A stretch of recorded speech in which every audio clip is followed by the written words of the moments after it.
Hello dear students, today we are going to see standard 12th novel number 3 Around the World in 80 days.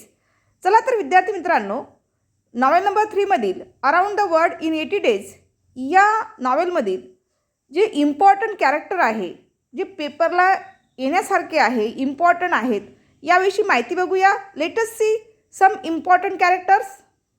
Late us see first introduction of novelist. Jules Gabriel Verne.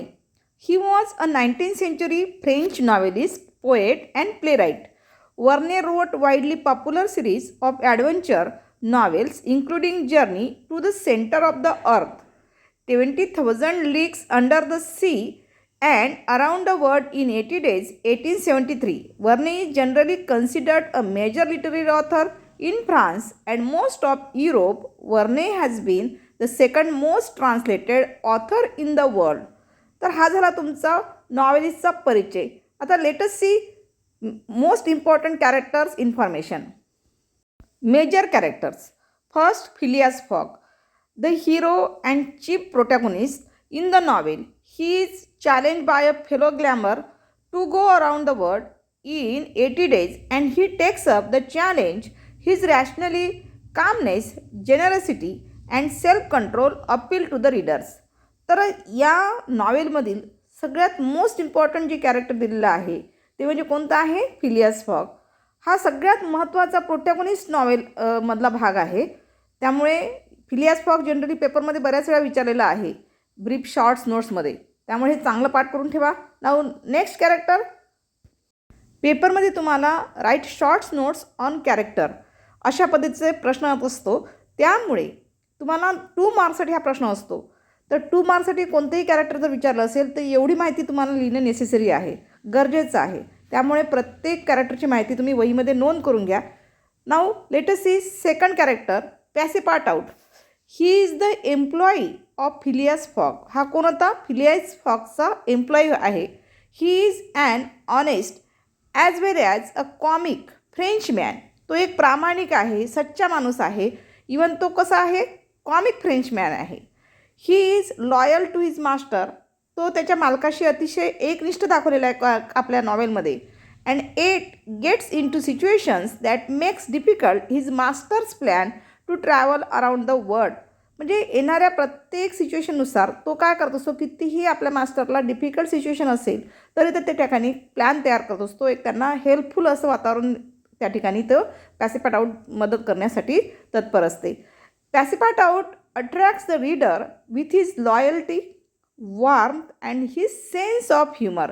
याच कारणामुळे वाचकाला हे जे character आहे हे अतिशय आवडलेलं आहे. त्याच्यामध्ये वॉर्मपणा पण आहे, लॉयल्टी पण आहे. ही त्याची काय आहे? क्वालिटीज झालेली आहे. ठीक आहे. Loyalty, warm and sense of humour हे सगळ्या गोष्टी त्याच्याकडे क्वालिटीज असल्यामुळे पॅसिफार्ट आउट रीडर्सला अतिशय जास्त पॉप्युलर झालेले आहे. ठीक आहे. Now next character. Third character बघा, detective Fix. He is the detective. Detective means चिकित्सक माइंड असलेला. He comes to the wrong conclusion that Fogg is the bank robber and is merely pretending to go around the world. When his real purpose is to cheat the law, he tries to capture Fogg.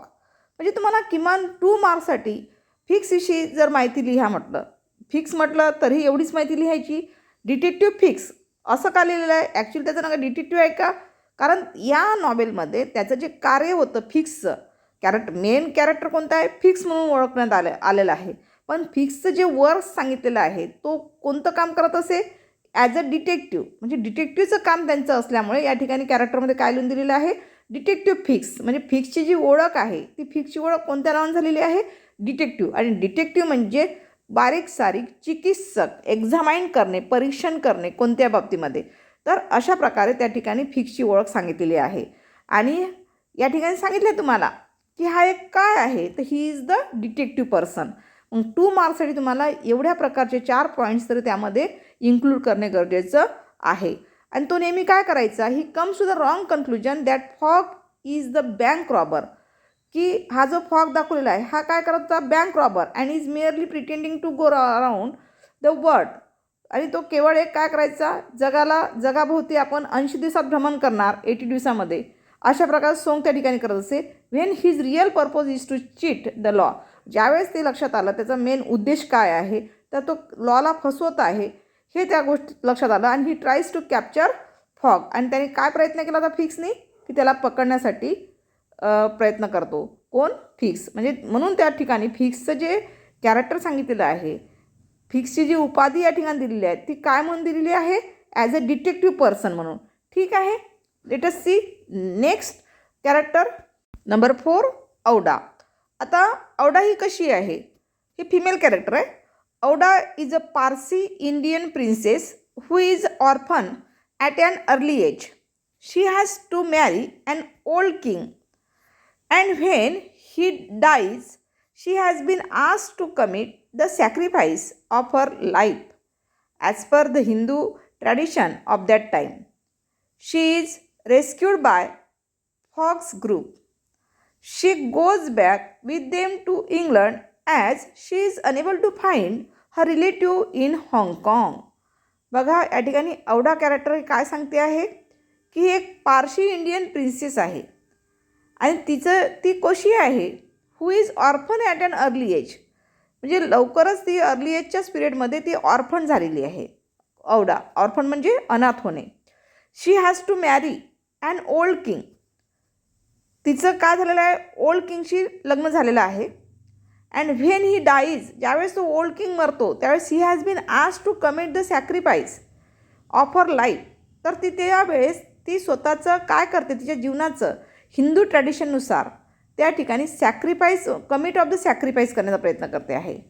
Tradition of that time she is rescued by Fogg's group. आणि त्यावेळेला त्या ठिकाणी तिला फॉक्सच्या ग्रुपने काय केलेलं आहे, rescued केलेलं आहे. म्हणजे रेस्क्यूड केलेलं आहे म्हणजे सुटका करून दिलेली आहे तिच्या जीवनाविषयी. She goes back with them to England. आणि ती नंतर इंग्लंडला जाते. As she is unable to find her relative in हाँगकाँग. म्हणजे अशा प्रकारे औडा कॅरेक्टरची माहिती तुम्हाला या ठिकाणी आपल्या पेपरमध्ये 2 पार्टसाठी जर आली असेल तर अशा प्रकारे तुम्हाला त्या ठिकाणी लिहिणे गरजेचं आहे. तर औडा कॅरेक्टरविषयी एवढी माहिती तुम्ही वहीमध्ये लिहून ते पाठ करून ठेवा का जेणेकरून तुम्हाला पेपरमध्ये ती माहिती लिहिता येईल. ठीक आहे.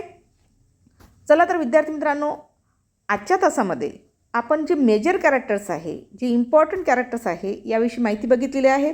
हे कॅरेक्टर्सविषयी माहिती जशा तसं वहीमध्ये नोंद करा आणि पाठ करून ठेवा. विशेष म्हणजे कारण नॉवेलमध्ये तुम्हाला येणारा प्रत्येक क्वेश्चन हा न पाहता लिहायचा आहे. म्हणजे त्याला पॅसेज वगैरे काहीच राहणार नाही आहे. त्यामुळे तुम्हाला स्वतः लर्न करून पाठ करून त्या ठिकाणी लिहायचं आहे. त्याच्यामुळे कॅरेक्टर्स वगैरे सगळे तुम्ही पाठ करा. चांगल्यात चांगल्या म्हणजे त्याच्यामध्ये आपल्याला मार्क्स स्कोअर करता येते. जवळपास 16 मार्क्सची नॉवेल येणार आहे. म्हणजे प्रत्येक लेसनला 4-4 मार्क्स आहे विद्यार्थी मित्रांनो. कारण 4 आपल्याला नॉवेल आहे तर प्रत्येक नॉवेलला 4 मार्क्स दिलेले आहे.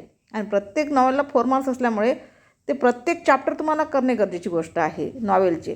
आणि ते पाठ करून ठेवा का जेणेकरून तुम्हाला 16 मार्क्समध्ये त्या ठिकाणी पहिल्या लेसनची आपण नॉवेलची हिस्ट्री ऑफ नॉवेलची त्या ठिकाणी MCQ पद्धतीने येणार आहे पहिलं नॉवेल. तर त्याविषयी पूर्ण माहिती मी तुम्हाला व्हिडिओमध्ये दिलेलीच आहे.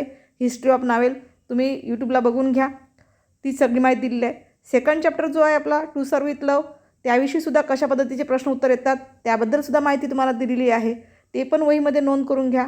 MCQ दिलेले आहे ते MCQसुद्धा चांगल्या पद्धतीने वाचून ठेवा, पाठ करून ठेवा. आणि हा जो मेजर कॅरेक्टरचा जो आपला जो 4.3 आहे अराउंड इन 80 डेज ते जे आहे, तर या ठिकाणी या नॉवेलमधील जे काही मेजर कॅरेक्टर आहे, मोस्ट इम्पॉर्टंट कॅरेक्टर आहे, याचीसुद्धा माहिती मी दिलेली आहे. तीसुद्धा वहीमध्ये नोंद करा आणि पाठांतर करणं सुरू ठेवा.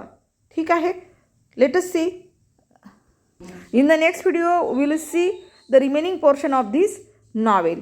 म्हणजेच मी काय करणार आहे उद्याच्या तासामध्ये सुद्धा जो या नॉवेलमधील जे काही राहिलेले मोस्ट इम्पॉर्टंट कॅरेक्टर आहे, जे मायनर कॅरेक्टर आहे, आता हे मोस्ट इम्पॉर्टंट तर मी तुम्हाला दिलेलंच आहे, पण जे बारीक सारीक जेवढे काही कॅरेक्टर त्यामध्ये आलेले आहेत त्याच्याविषयीसुद्धा माहिती उद्याला मी तुमच्या या व्हिडिओमध्ये टाकणार आहे. तर जरूर तुम्ही वहीमध्ये लिहून घ्या आणि तुम्ही लिहून घेऊन पाठांतर कराल अशी मी अपेक्षा करते. ठीक आहे. थँक्यू.